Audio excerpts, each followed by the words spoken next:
In this episode, you'll discover how to keep the stroke rate the same and make the boat go faster. Feel the grip of the oar handle, smooth yet firm in your hands. Taste the salt of your own sweat and the occasional splash of water. It's all part of the journey. Welcome to another episode of Faster Masters Rowing Radio. Each week, our host, Masters rowing coach Rebecca Caro, dives deep into the world of Masters rowing. Whether you're on the water or in the gym, join us to become a faster master. Let's go rowing. Hello, everybody. I'm Rebecca Caro, and today we're tackling a topic which is very close to my heart. It is how to increase the intensity of your rowing. Now, this is a very long-term project, which all started when we had a lovely gent join our group for our weekly winter erg sessions. And I realized that less experienced rowers push the oar less hard than more experienced rowers. And recognizing that you need to train this in order to push the water faster. And yet, this is also something that it is not immediately obvious what the benefits are. So starting with your stroke rate, we're all familiar with how many strokes per minute we take. Say it's 20.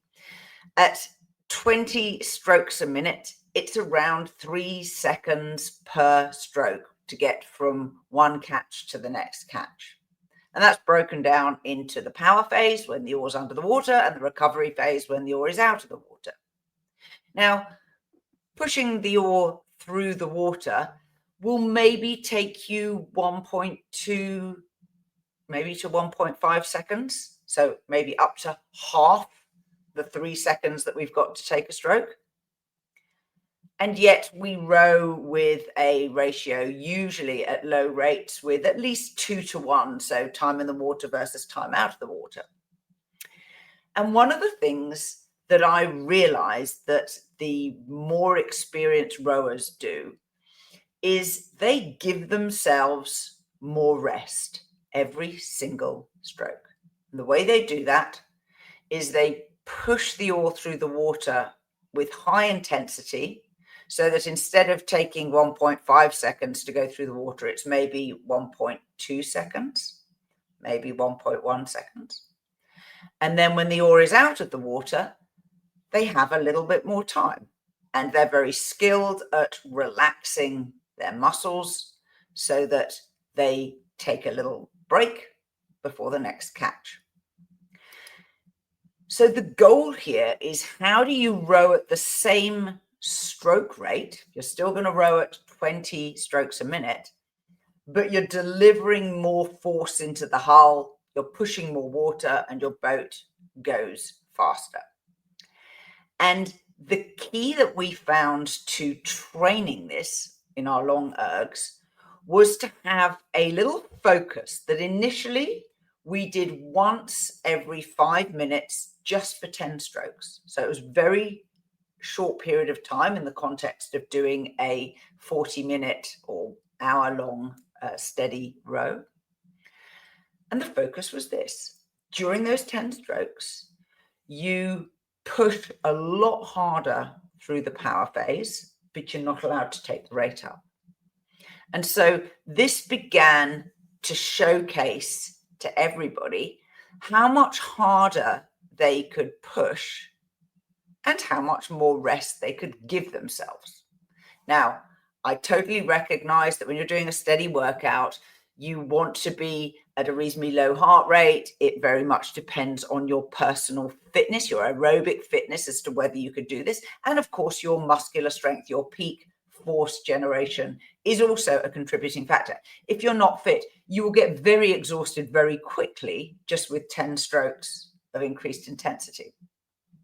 But you can probably guess what happens next. We then quietly moved to, instead of doing it for 10 strokes every 5 minutes, we would do it for a minute. So 10 strokes at rate 20 is around 30 seconds. So we would increase the number of intense strokes. And after each intense 10 initially, and then obviously minute, we would allow 5 strokes to sort of get your breath back. Now, we encourage people to not go super light when they do those 5 strokes. We encourage them just to use those 5 strokes to give themselves a small amount more rest, not to go completely soft. And then over time, we found that you shouldn't need those 5 strokes to give yourself rest, so that you're slowly building up to being able to row a 20-minute steady state erg at this slightly higher intensity. Now, let's take the same principle into the rowing boat. In the rowing boat, we have a call up one, down one. And what this means is you take the stroke rate up 1 point with the oar going through the water, and you take the stroke rate down 1 point on the slide.